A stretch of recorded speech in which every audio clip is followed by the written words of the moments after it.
Hi everybody. This video is going to be our last one for Unit 10.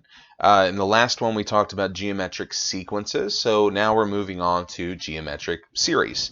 So remember that a series is really just the sum of a sequence. So a geometric sum or geometric series is just the sum of a geometric sequence. Okay, so that part still doesn't change. Now, we had a similar kind of thing for arithmetic sequences and series. We had a special formula for each of those. So we said if we could determine that a sequence was arithmetic, not only could we come up with a formula that would generate any term in that sequence, we also had a formula that would calculate the series or the sum of that particular sequence. And we have the same thing for geometric sequences as well. So our formula this time is going to be S subscript n equal to, it's going to be a fraction here, a1, which is still our first term, times 1 minus r to the n power, all divided by 1 minus r. So n should sound familiar. We saw this with the arithmetic series. N is the number of terms that we're summing up.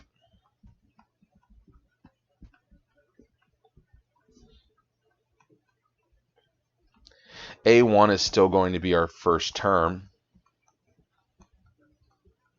And then R is that common ratio that we talked about in the last video, the number that we're multiplying by each time in the sequence to get from one term to the next.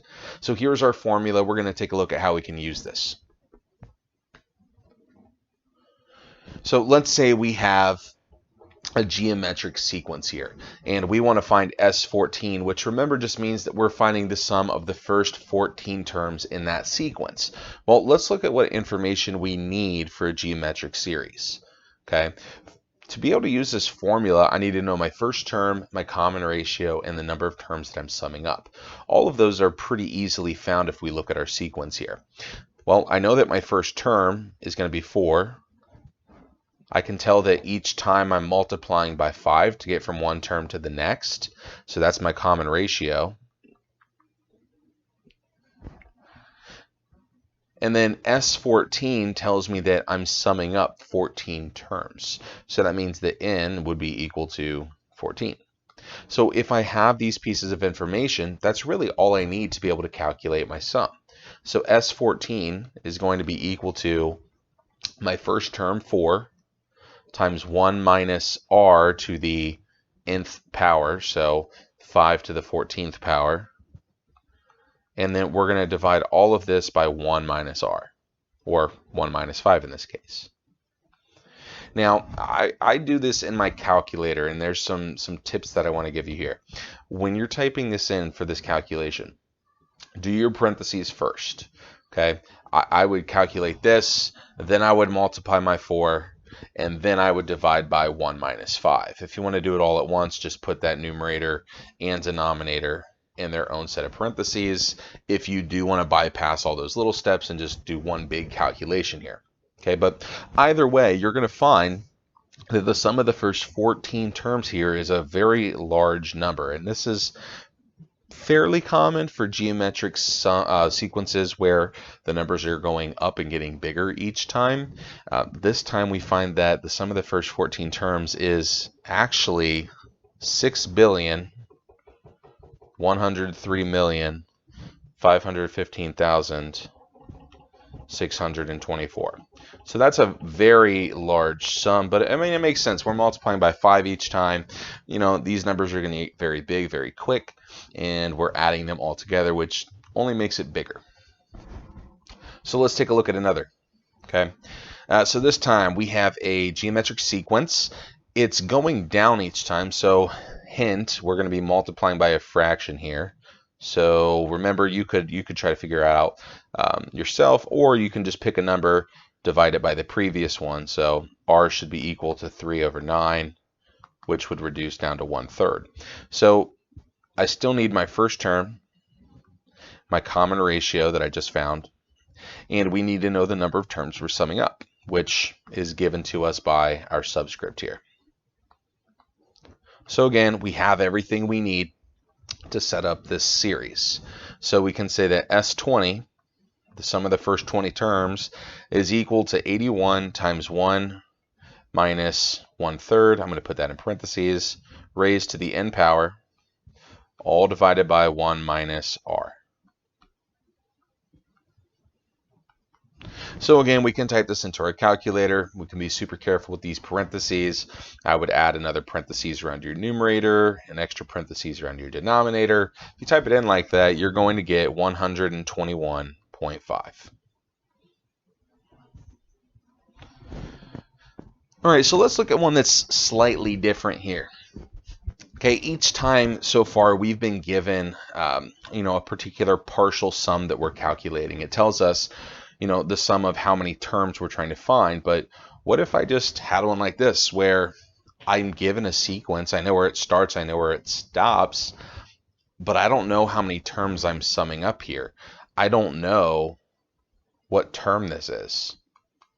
So if I can find what term this is, then I know what sum I'm calculating essentially. Is it the sum of the first 10, the first 20, the first 100? We don't know. That's what we need to figure out first.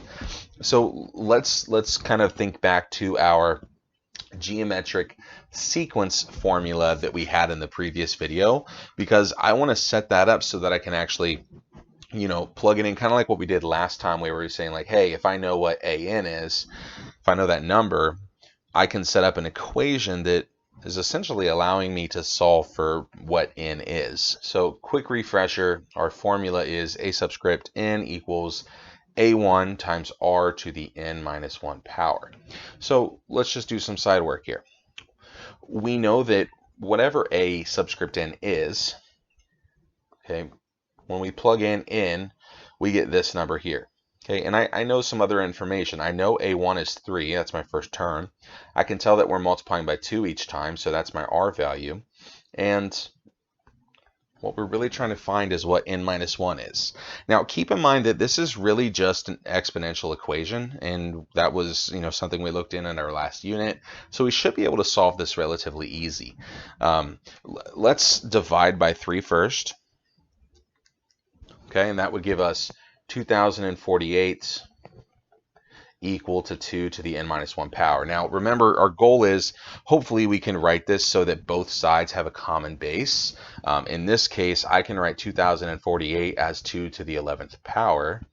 So now that I have a base of 2 on each side, I know that these exponents would have to be equivalent. And now that helps me really easily find that n would be equal to 12. So that means that my last term in this series that I'm given is the 12th term, which means I'm summing up the first 12 terms. So we're really trying to calculate S12 here, the sum of the first 12 terms. So after we've found what n was, we can calculate this. We know A1 is 3, we know that R is 2, and we know that n is 12. So now we can plug it into our formula and calculate the sum. So let's see, if we plug this in here, we're going to get 3 times 1 minus 2 to the 12th power all over 1 minus 2. And that calculation is going to give us 12,285.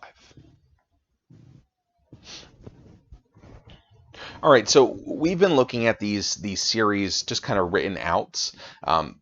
Remember that we also have that summation notation where it's still a series, but the formatting is obviously different.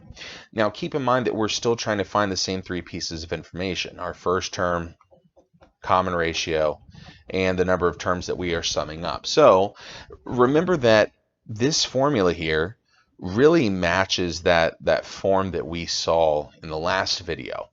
This is matching the form A1 times r to the n minus 1 power. So if you recognize that that's the structure we're working with, we can see that a1 would be the number in front, which is in this case is a 1.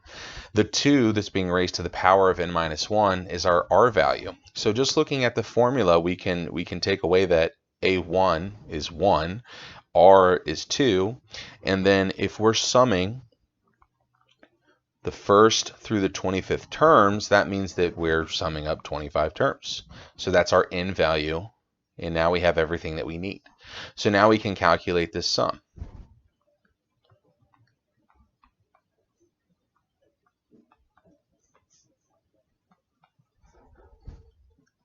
So if we go ahead and make this calculation, we're going to find the sum of these first 25 terms is going to be 33,554,431.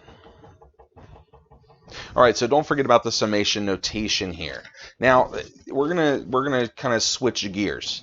We mentioned this earlier in the unit when we like at the very beginning when we started talking about series.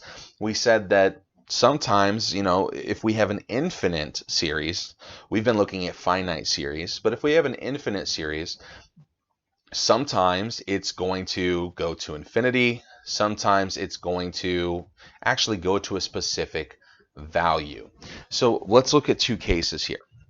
All right, the one on the left is an infinite geometric series where we're multiplying by 1/2 each time. So let's say we wanted to calculate all of these partial sums.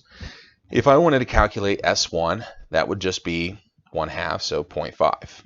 If I want S2, that means now I'm doing 1/2 plus 1/4, so I get 0.75. And if I wanted S3, now I'm adding these first three terms together, so I get 0.875. And the next one would give us 0.9375, and then 0.984375. And I could keep going on and on and on and on and on.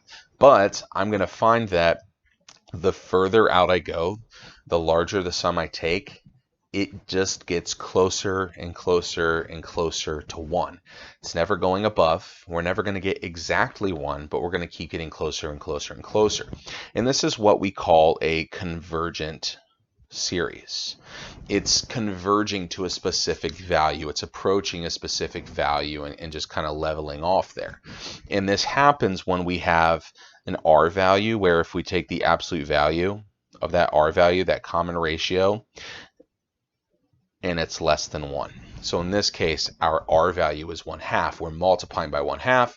The absolute value of that is less than 1. That's what indicates to us that we're going to have a convergent series, and that's going to be important here in a second. But let's take a look at one that doesn't do that.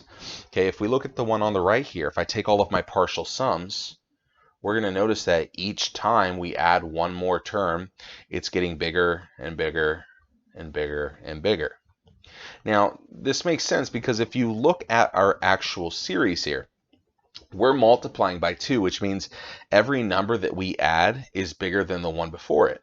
And if we add a bunch of those numbers together, we're not going to reach a specific number because it's going to get infinitely big. This one's just going to approach infinity. So in this case, we don't have a convergent series, we have a divergent series, which means it's not approaching a specific value. A lot of times it will go to infinity, maybe negative infinity, but sometimes, honestly, it's pretty impossible to tell. And that happens a lot if we have alternating terms between like positives and negatives. It's hard to decide if that sum between those alternating signs is going to go to positive infinity, negative infinity. So we can't always actually figure it out.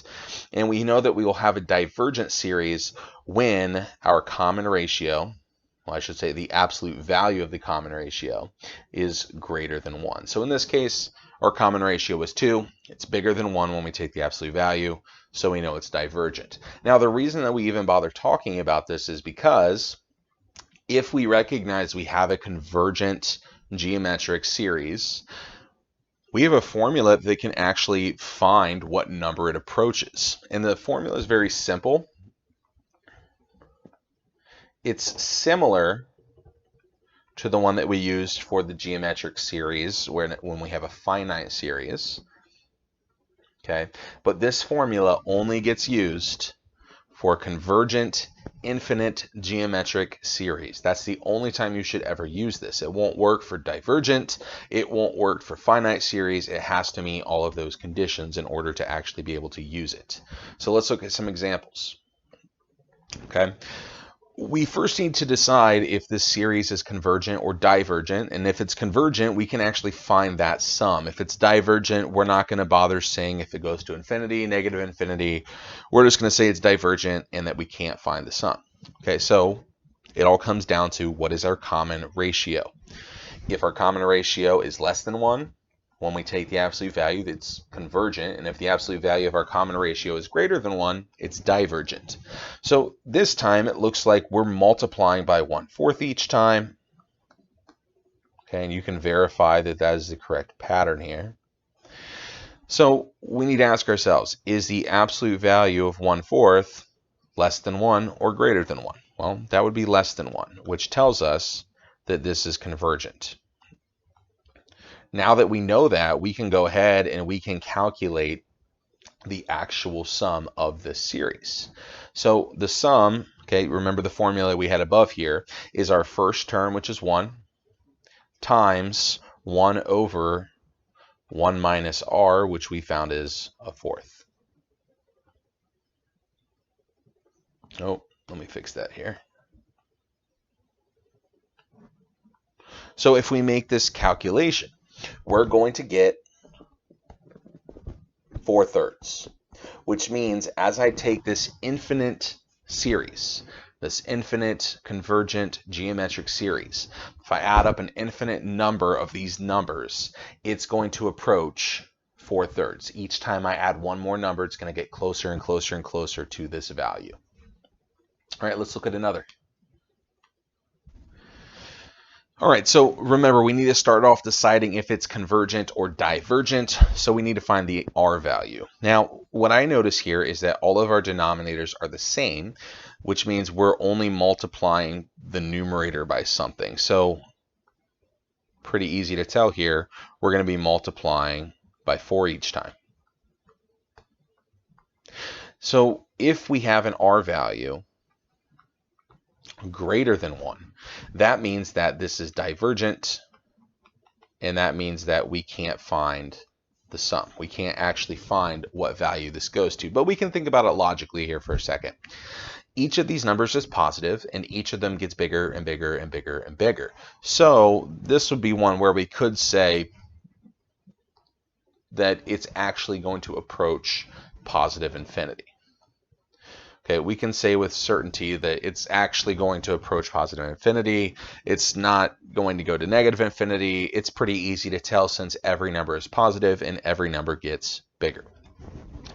Okay, let's do one more example here. Let's take a look at one with summation notation. Okay, so you know that you have an infinite series when your summation notation has infinity at the top. Okay, so we're saying, hey, start at the first term, sum up through the infinite number of terms.